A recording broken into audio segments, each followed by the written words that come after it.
Assalamualaikum warahmatullahi wabarakatuh. Halo sahabat Maliki dimanapun Anda berada. Ramadan menjadi salah satu bulan paling istimewa, di mana Allah itu memberikan keistimewaan ya. Banyak sekali kelebihan-kelebihan di bulan Ramadan dari 12 bulan. Nah, untuk Anda yang sekarang lagi rebahan atau mungkin sedang menunggu adzan maghrib atau mungkin sedang menunggu taraweh sambil menikmati YouTube UIN Malang, mungkin memang kita harus mencoba mencari tahu arti lagi apa sih Ramadan itu gitu ya, biar Ramadan yang kita jalani selama 1 bulan tidak berjalan sia-sia.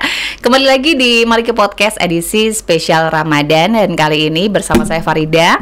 Sudah hadir juga di tengah kita bersama saya narasumber dari dosen-dosen UIN Maulana Malik Ibrahim Malang. Kali ini saya kehadiran pengasuh Pusat Ma'had Al-Jami'ah, Ibu Nyai. Kalau di UIN Malang kita punya semacam pesantren ya, dan kita sudah mengundang beberapa pengasuh di episode-episode sebelumnya. Kali ini saya kehadiran Ibu Nyai yang cantik, Ibu Dr. Hajah Dewi Hamidah SAG MPD. Assalamualaikum warahmatullahi wabarakatuh. Waalaikumsalam warahmatullahi wabarakatuh. Apa kabar saudara? Alhamdulillah baik dan sehat. Sehat. Bu Farida sehat. Sehat. Bu Dewi ini dulu waktu saya mahasiswa baru, saya diajar di PKPBA. Oh gitu ya. Iya. Alhamdulillah. Tapi tidak berubah ya. Senang sekali melihat mahasiswa yang sukses ini. Alhamdulillah. Berkat ridho dari para guru. Alhamdulillah. Ya. Dan kali ini Sada kita akan berbicara tentang Ramadan, momentum menyucikan hati dan jiwa, gitu ya. Memang 1 bulan ini akan menjadi momentum yang sangat berharga untuk kita. Tetapi Sada, mungkin dari kami sebagai orang-orang yang awam atau mungkin masih makomnya masih belum tinggi lah, masih awam gitu ya. Kita sering tidak mengerti makna Ramadan itu sendiri. Apakah ada arti khusus dari seorang dosen bahasa Arab ini? Silakan Ustazah. Baik, terima kasih Mbak Farida. Assalamualaikum warahmatullahi wabarakatuh. Bismillahirrahmanirrahim. Alhamdulillahirabbil alamin. Allahumma sholli wa sallim wa barik ala sayyidina Muhammad wa ala alihi wa sahbihi ajma'in. Alhamdulillah, Sobat Maliki yang berbahagia dimanapun Anda berada. Alhamdulillah hari ini hari Kamis, tepatnya tanggal 6 Maret bertepatan dengan 6 Ramadan 1446 Hijriah ya. Dan Alhamdulillah pada kali ini kita semua akan belajar bareng atau ngaji bareng terkait dengan bulan Ramadan. Apa makna dari Ramadan dan bagaimana sebetulnya bulan Ramadan itu harus kita jalani, sehingga seperti harapan kita bersama bahwa Ramadan pada tahun ini 1446 Hijriah akan semakin bermakna dan akan semakin bisa memberikan kebaikan untuk kita semua. Baik Sobat Maliki dimanapun Anda berada, Alhamdulillah kita sebagai umat Muhammad Sallallahu Alaihi Wasallam mendapatkan berbagai macam anugerah dan kelebihan serta hadiah yang begitu istimewa dari Allah Subhanahu Wa Taala, yang salah satunya adalah diberikannya bulan Ramadan untuk kita semua. Nah, bulan Ramadan itu adalah, kalau kita kaji secara arti bahasa, itu berasal dari kata ar-ramdu yang bermakna syiddatul har atau sangat panas. Jadi sebetulnya kalau misalnya kemudian kita ditanya ya, seringkali kita ngobrol begitu, apa artinya bulan Ramadan? Kebanyakan orang akan menjawab bulan penuh berkah, bukan bulan yang penuh dengan anugerah dan nikmat dari Allah Subhanahu Wa Taala. Tapi ternyata kemudian kalau kita kaji lebih dalam lagi terkait dengan kebahasaan. Jadi makna dari terminologinya Ramadan itu kesannya sepertinya jauh dari berkah, dari anugerah dan kesucian begitu ya. Kenapa? Karena maknanya adalah ar-ramdu. Dan ar-ramdu itu tidak sekedar hanya al-har dalam bahasa Arab yang artinya panas. Tapi di situ ada kata syiddah, yaitu syiddatul har, artinya sangat panas. Kenapa demikian? Karena memang ketika makna itu kemudian kita panjangkan atau kita lebih detailkan lagi pemahamannya adalah lirtimadid dzunubi fiha. Jadi karena terbakarnya dosa-dosa kesalahan kita yang mungkin pernah kita lakukan di 11 bulan sebelum Ramadan, dan itu kemudian diberikan kesempatan oleh Allah untuk kita lebur, untuk kita taubati di dalam bulan suci Ramadan dengan berbagai macam kelebihan dan keistimewaan yang sudah diberikan oleh Allah kepada kita. Nah, di sini Allah telah berfirman dalam salah satu ayatnya, A'udzubillahi minasyaitonirrajim. Bismillahirrahmanirrahim. Inna iddatasyuhuri 'indallahi 12 syahran fi kitabillah yauma khalaqas samawati wal ard. Al-ayah, shadaqallahul azim. Dalam ayat ini Allah menjelaskan bahwasanya Allah sudah menciptakan 12 bulan dalam 1 tahun pada saat penciptaan langit dan bumi. Nah, sedangkan bulan Ramadan itu adalah bulan yang berada pada urutan ke-9. Nah, jadi angka 9 ini pun adalah angka yang istimewa, yang memang sengaja dipilihkan oleh Allah untuk kita semua, sehingga bulan Ramadan itu betul-betul hadiah istimewa dari Allah untuk kita semua. Kenapa demikian? Karena dalam bulan Ramadan itu ada 1 malam yang memang betul-betul diistimewakan oleh Allah, bahkan oleh Rasulullah Muhammad SAW. Jadi dalam satu hadisnya, petikan dari hadis tersebut adalah zayyanallahu al-layali bilailatil qadar. Allah menghiasi berbagai macam malam yang sudah diciptakan oleh Allah itu dengan adanya 1 malam, yaitu malam Lailatul Qadar. Dan malam Lailatul Qadar itu hanya dirahasiakan oleh Allah di dalam bulan suci Ramadan. Nah, sehingga kemudian dengan adanya bulan yang penuh rahmat, bulan yang penuh keistimewaan dari Allah Subhanahu wa taala, kita diberikan keistimewaan, kita diberikan kesempatan yang begitu luar biasa oleh Allah untuk betul-betul mensucikan hati, mensucikan jiwa kita dan diri kita dengan melakukan berbagai macam bentuk ibadah. Tentunya seperti yang kita ketahui bersama ya, ada banyak sekali ibadah baik yang wajib ataupun yang sunnah yang dianjurkan oleh Allah Subhanahu wa taala dan Rasulullah Muhammad sallallahu alaihi wasallam untuk kita perbanyak dalam bulan suci Ramadan.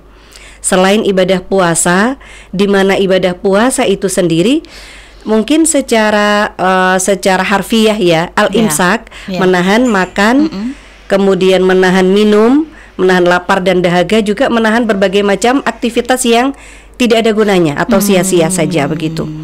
Namun lebih implisit lagi bahwasanya makna al-imsak atau menahan dari berbagai macam hal yang tidak ada gunanya itu pada saat kita beribadah puasa, tentunya hikmah yang bisa kita peroleh adalah hikmahnya puasa itu adalah mencetak 2 kebaikan dan 2 kecerdasan. Ini luar biasa sekali, sehingga sangat tidak tepat sekali kalau misalnya kemudian karena alasan puasa kemudian kita menjadi tidak produktif ya, karena kemudian kita menjadi kaum rebahan begitu istilahnya. Jadi baik. 2 kecerdasan dan 2 kebaikan itu yang nantinya akan kita kupas lagi begitu ya. Baik, berangkat tadi dari kata-kata Ramadan harfiah nggak usah berarti dari harfiah Ramadan dimaknai secara lebih dalam lagi, dan ini menurut saya jarang sekali yang membahas masalah ini, karena pasti tadi yang dikatakan Ustazah bahwa selama ini pasti Ramadan itu bulan yang berkah, bulan yang mulia, tapi ternyata pengertiannya ada makna yang cukup menakutkan ya Ustazah, kalau boleh dibilang gitu ya, mungkin ekstrim ya, kayak terbakarnya dosa gitu. Tetapi kan Ustazah ini tidak kemudian kita pas sebagai umat muslim masuk bulan Ramadan terus kemudian secara otomatis atau secara tiba-tiba terbakar dosa kita. Pasti akan ada upaya-upaya yang memang harus kita lakukan gitu. Dari sudut pandang Ustazah, bagaimana sih kemudian upaya-upaya yang memang bisa kita lakukan selain tadi yaitu rebahan gitu. Atau tidur dengan dalih tidurnya orang puasa adalah ibadah. Iya, betul ya. Itu adalah satu dalil, satu kabar yang sangat menggembirakan bagi kita gitu ya. Naumus shaim ibadah begitu. Jadi tidurnya orang puasa pun berpahala begitu ya. Jadi sobat Maliki yang berbahagia dimanapun Anda berada, jadi saat ini ketika kita berpuasa ya, kita rebahan saja itu berpahala loh. Apalagi kemudian kita melakukan berbagai macam aktivitas spiritual, kemudian juga aktivitas sosial yang itu tentunya sangat bisa bermanfaat tidak hanya untuk kita, tapi untuk seluruh masyarakat di sekitar kita, baik masyarakat secara akademik, mahasiswa mungkin di kalangan kita, teman-teman rekan kolega dosen dan lain sebagainya, ataupun masyarakat sosial di sekitar tempat tinggal kita. Kenapa? Karena seperti yang saya sampaikan barusan, bahwa puasa itu adalah bisa menciptakan atau bisa mencetak 2 kebaikan ataupun 2 kecerdasan. Yang pertama adalah kebaikan atau kecerdasan spiritual. kecerdasan atau kebaikan spiritual ini adalah dengan puasa kita sudah menahan lapar, menahan dahaga, dan juga menahan lisan kita yang paling penting untuk tidak melakukan atau mengatakan berbagai macam hal yang tidak ada gunanya. Mungkin kita bisa merasakan sendiri ya Sobat Maliki. Ketika kita puasa, itu kan kadang sampai malas berbicara gitu ya. Iya, betul. Kita malas berbicara. Kenapa? Karena memang karena dalam kondisi perut kosong, kemudian tenggorokan kita juga kering, begitu ya. Maka kemudian kita tidak ingin berbanyak-banyak kata yang keluar dari mulut kita. Dan hikmahnya adalah tidak banyak orang yang akan tersakiti kalau misalnya kata-kata yang keluar dari lisan kita ini ternyata tidak ada guna dan tidak ada manfaatnya. Maka akan lebih baik lagi ketika lisan kita ganti dengan suara hati kita. Jadi lisan kita istirahatkan sebentar, akan tetapi kemudian hati kita, pikiran kita, nurani kita, itu kemudian kita sibukkan dengan pembacaan zikir, dengan berbagai macam bacaan-bacaan yang sebaiknya itu kita perbanyak dalam bulan suci Ramadan. Seperti bacaan istighfar, memperbanyak mohon ampun dan mohon kepada Allah Subhanahu wa taala supaya semua dosa ataupun kesalahan yang pernah kita lakukan itu kemudian bisa diampuni oleh Allah Subhanahu wa taala. Kemudian pembacaan juga zikir-zikir yang lain, apapun yang Anda bisa, perbanyaklah membaca itu.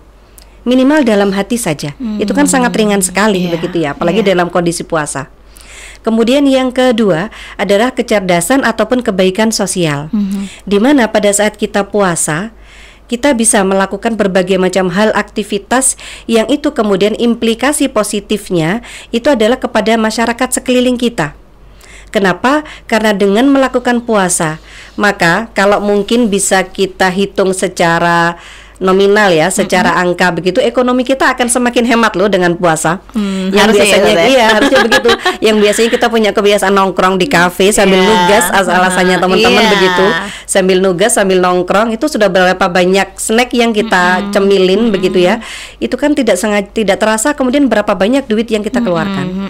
Tapi kemudian dengan puasa kita hanya mengeluarkan budget konsumsi itu hanya untuk sahur dan iftar.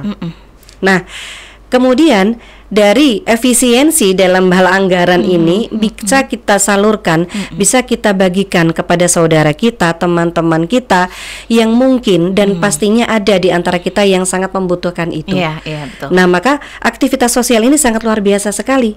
Apalagi kemudian Sobat Kampus, Sobat Maliki semua. Jadi ada salah satu hadis Rasulullah Muhammad Shallallahu Alaihi Wasallam yang itu sangat menarik sekali. Bahwasanya ternyata kita saja, bukan hanya kita saja yang ingin masuk surga. Kalau kita ngobrol itu kan pasti ketika kita ditanya, kenapa sih kita menjalankan syariat Islam? Itu pertanyaannya pengen masuk surga gitu ya. Sampai kalau misalnya saya tanya kepada mahasiswa saya prodi PBA, teman-teman bahasa Arab, saya tanya, kenapa kalian belajar bahasa Arab? Jawaban santainya tuh pengen masuk surga Ustazah, supaya bisa ngobrol sama para malaikat begitu bisa ya. Jawab pertanyaan malaikat Ustazah. Iya, karena udah bisa bahasa Arab begitu.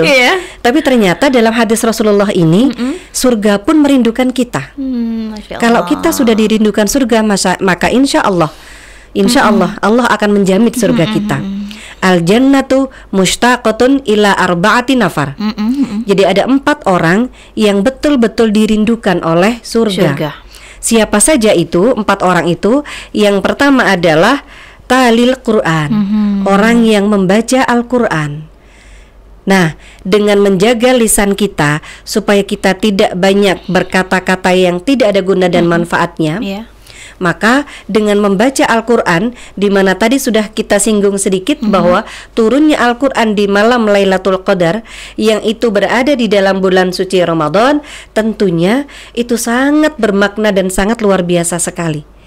Jadi membaca Al-Quran itu adalah orang-orang yang membacanya sendiri selain mendapatkan pahala kebaikan tentunya, dan dia pun akan selalu dirindukan oleh surga. Masya Allah. Itu luar biasa sekali. Dan perlu diketahui juga bahwasannya ternyata dalam Lailatul Qadar itu, dalam satu surat Al-Qadar yang berjumlah ada yang mengatakan 5 ayat dan ada yang mengatakan 6 ayat surat Al-Qadar itu, dan ternyata dalam ayat Al-Qadar itu, malam Lailatul Qadar itu, ternyata turunnya Al-Quran bukan dimaknai turunnya Al-Quran yang dari malaikat Jibril, perantara malaikat Jibril kepada Nabi Muhammad. Tapi ternyata di malam Lailatul Qadar itu adalah malam yang menjelaskan tentang sejarah atau kajian historisnya turun Al-Quran itu dari Lauhil Mahfud ke Sama'id Dunya atau ke Baitul Izzah, satu tempat yang berada di langit bumi. Jadi ternyata malam Lailatul Qadar itu bukan malam ketika turunnya Al-Quran di Gua Hiro, ketika Rasulullah Muhammad menerima wahyu yang pertama, bukan itu yang dijelaskan. Tapi malam Lailatul Qadar itu adalah turunnya Al-Quran dari Lauhil Mahfud, tempat Allah menyimpan seluruh kalam Allah, kemudian diturunkan ke Baitul Izzah, ke langit bumi, Sama'id Dunya istilahnya begitu. Baru kemudian disimpan di Baitul Izzah dengan baik. Malaikat Jibril akan turun menyampaikan wahyunya Allah itu berdasarkan pada peristiwa atau permasalahan mungkin yang sedang dihadapi oleh Rasulullah dan membutuhkan jawaban langsung dari Allah. Masya Allah. Ternyata rahasianya di situ. Ini luar biasa sekali. Sehingga kalau kita semua bisa mengistiqomahkan pembacaan Al-Quran setiap hari, bahkan kemudian luar biasa biasanya teman-teman itu ada program menghatamkan Al-Quran. Jadi one day one juice begitu ya, itu alhamdulillah luar biasa sekali. Masya Allah. Kemudian yang kedua, kelompok yang kedua yang betul-betul dirindukan oleh surga itu adalah hafidhil lisan, orang yang menjaga lisan. Nah, seperti yang tadi juga sudah kita bahas bahwa lisan kita ini adalah salah satu anggota tubuh kita yang tidak bertulang. Jadi sangat lemes sekali begitu ya lisan kita, sehingga sangat mudah sekali mengeluarkan kata-kata apapun. Kita berucap, kita berkata-kata, maka harus kita jaga betul supaya kata-kata yang keluar dari lisan kita akan bisa bermakna dan bermanfaat, tidak hanya untuk diri kita sendiri, tapi juga untuk orang-orang di sekitar kita. Kemudian yang ketiga, Sobat Maliki yang berbahagia, yang ketiga ini adalah terkait dengan kecerdasan sosial tadi. Siapakah mereka? Mereka adalah mut'aimil ji'an, orang yang memberikan makan kepada teman-teman saudara kita atau siapapun yang sedang kelaparan.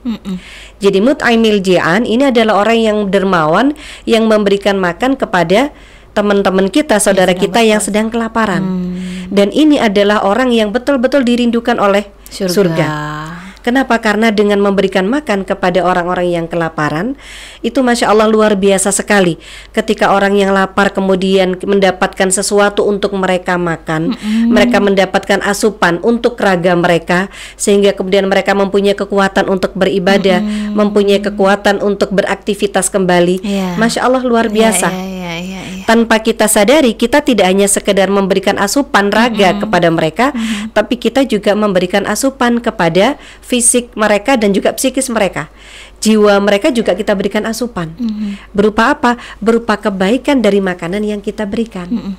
Makanya alhamdulillah biasanya sangat banyak sekali kan program-program pembagian takjil, pembagian iftar, semacam itu ya, dalam bulan suci Ramadan, karena memang kita berusaha menjadi orang-orang yang juga dirindukan oleh surga. Masya Allah. Ini sudah 3 kelompok dan kalau kita sudah masuk 3-3-nya ini luar biasa. Ini surga sudah membuka semua pintunya ini Bu Farida.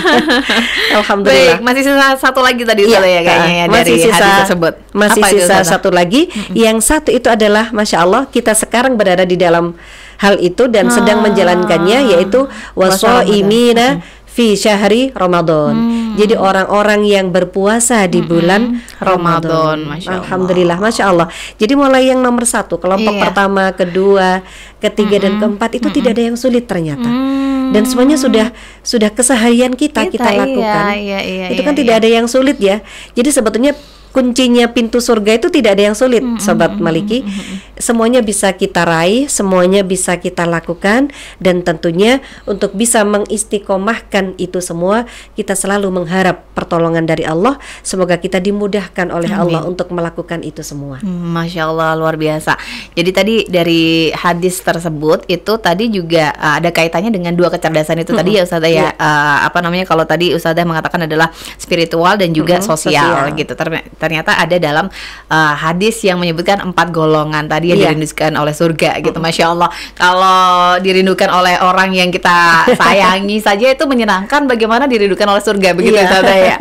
Baik Ustazah, saya mau ada ini nih pertanyaan. Saya pernah membaca salah satu apa ya, mungkin kata-kata melalui sosial media, bahwa tadi kan salah satunya adalah talil Quran, ya, membaca Al-Quran, orang yang membaca Al-Quran. Ada kata-kata seperti ini, Ustazah. Ketika Allah itu menghendaki hambanya atau ingin berkomunikasi dengan hambanya, maka Allah akan menuntun dia untuk membaca Al-Quran. Tetapi kalau hambanya tersebut bahkan tidak pernah menyentuh Al-Quran, itu tanda-tanda bahwa Allah itu juga tidak ingin membuka komunikasi dengan hambanya, atau mungkin sudah terlalu jauh gitu ya, hambanya berjalan gitu. Dari sudut pandang seperti apa? Silakan. Iya, betul sekali. Jadi seperti yang kita ketahui Sobat Maliki, Al-Quran itu adalah kalam Allah. Al-Quran firman Allah. Jadi dengan membaca kalam Allah maka kita berkomunikasi dengan Allah, meskipun tidak secara langsung. Karena masih ada sarana lain, sarana ibadah lain yang di situ memfasilitasi kita untuk berkomunikasi langsung dengan Allah, yaitu sholat.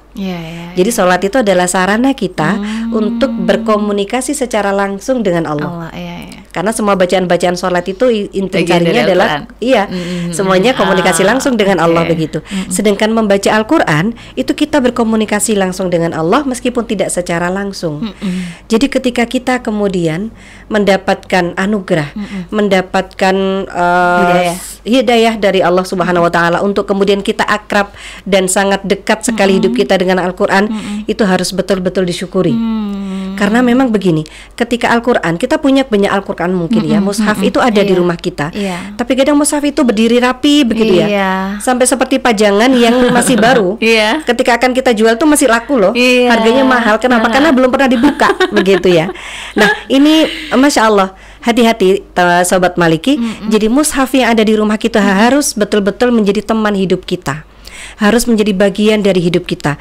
Istiqomahkan meskipun minimal paling tidak dalam satu hari itu satu safhah atau satu halaman. Jadi ketika kita misalnya sedikit kesibuk atau mungkin kita terlalu tenggelam dengan kesibukan kita, aktivitas kita baik duniawi ataupun ukhrawi, mohon maaf, kegiatan ukhrawi yang tentunya itu kemudian sedikit, mohon maaf ya, tidak menyentuh Al-Quran. Ada beberapa orang yang beranggapan saya sudah sering kok ceramah kemana-mana, saya juga sering ngaji kemana-mana, ngaji kitab, tapi mohon maaf yang dibaca hanya buku atau kitab-kitab tersebut, sedangkan Al-Quran sendiri tidak disentuh. Nah ini kita juga harus mawas diri. Ini juga sekaligus peringatan buat saya begitu ya.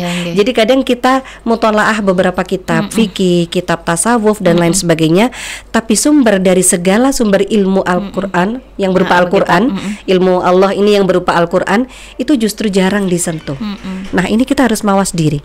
Maka ketika kita ingat kepada Allah, kemudian kita harus betul-betul menjadikan Al-Quran itu adalah sahabat dalam hidup kita, maka minimal dalam satu hari paling tidak satu kali dalam 24 jam itu kesempatan hidup yang sudah diberikan oleh Allah kepada kita dalam satu harinya harus kita sempatkan dan harus kita optimalkan untuk membaca Al-Quran. Karena kalau tidak, itu innalillah, naudzubillah, kita semoga dijaga dari itu semua. Berarti Allah tidak ingin berkomunikasi dengan kita, dan itu mungkin bukan hanya satu tanda tidak baik ya, tapi itu betul-betul musibah bagi kita. Karena siapa kita? Kita kan hamba Allah ya. Kita diciptakan oleh Allah, tapi kalau kemudian kita jauh dari kalamnya Allah, Masya Allah, itu sudah harus betul-betul kita taubati, kemudian kita langsung lakukan perbaikan diri untuk mendekatkan diri kepada Allah, dan apalagi kemudian bersahabat dan lebih dekat lagi dengan kalamnya Allah berupa Al-Quran. Baik, harus waspada Ustazah ya, bahwa mungkin memang kita udah berjalan terlalu jauh. Iya betul. Baik, mungkin satu lagi Ustazah, pertanyaan saya terkait salah satu yang dirindukan oleh surga adalah orang yang berpuasa. Nah, orang berpuasa ini kan kualitas dan juga standarnya atau mungkin levelnya ini beda-beda Ustazah. Ada yang memang mungkin ya sudah lah, pokoknya yang penting karena yang lain puasa, saya juga puasa karena memang bulan Ramadan. Tetapi secara apa ya, secara esensinya, secara maknawi itu dia mungkin belum memahami makna Ramadan atau berpuasa itu sendiri. Nah, apakah yang seperti ini juga menjadi bagian dari yang dirindukan oleh surga? Iya, betul. Jadi ini nafi syahri Ramadan, orang-orang yang berpuasa di bulan Ramadan. Puasa itu adalah satu ibadah yang hanya milik Allah. Jadi banyak ritual ibadah ya. Iya, Ada sholat, ada puasa, ada haji, ada zakat, kemudian juga ada beberapa macam ibadah lainnya. Nah, di antara semua ibadah itu secara kasat mata orang akan bisa melihat. Kalau kita sholat, siapa sih yang nggak bisa melihat kita? Iya. Kecuali kita sholat di kamar sendirian gitu ya, Iya. hanya Allah yang tahu. Tapi ketika kita ke masjid, begitu ya, atau kita sholat berjamaah, pasti ada orang melihat kita. Apalagi ibadah haji. Siapa yang nggak tahu kalau orang berangkat haji? Iya. Itu kan satu sudah kampung ya, satu mengantarkan. kampung mengantarkan begitu. Yang berangkat haji satu, yang nganter satu bis begitu ya. Itu semua orang akan tahu. Tapi puasa, ibadah puasa itu siapa orang yang tahu sekarang sedang puasa atau tidak? Kalau misalnya kita berada di satu forum, satu majelis bersama dengan teman-teman, semuanya tidak ada hidangan yang di hadapan kita, semuanya akan diam. Diam, tidak ada yang makan dan tidak ada yang minum. Jadi siapa yang puasa, sedang puasa, kita juga tidak ada yang tahu. Makanya kemudian puasa itu adalah betul-betul ibadah yang hanya Allah dan diri kita sendiri yang tahu.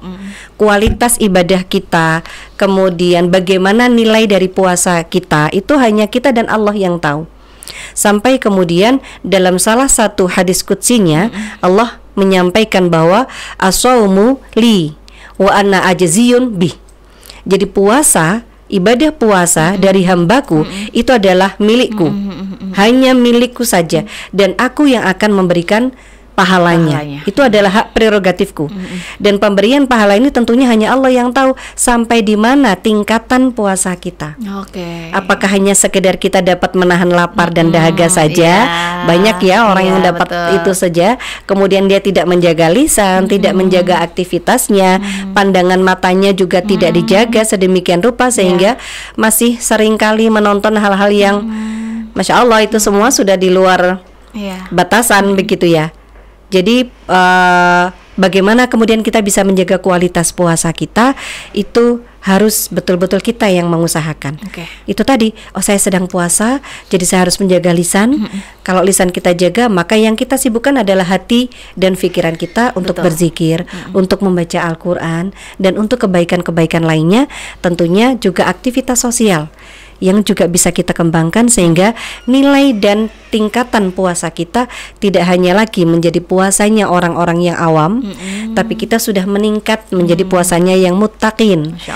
Karena kalau dalam ayat Al-Quran ya, yang paling teman-teman sobat Malik itu sudah hafal semua. Yang kutiba alaikumusiyam al-ayah itu semuanya sudah hafal di luar kepala, bahkan luarnya lagi begitu, karena saking seringnya saking seringnya didengar gitu kan. Endingnya kan la'allakum tattaqun. Jadi tujuan utamanya itu adalah jiwa yang muttaqin.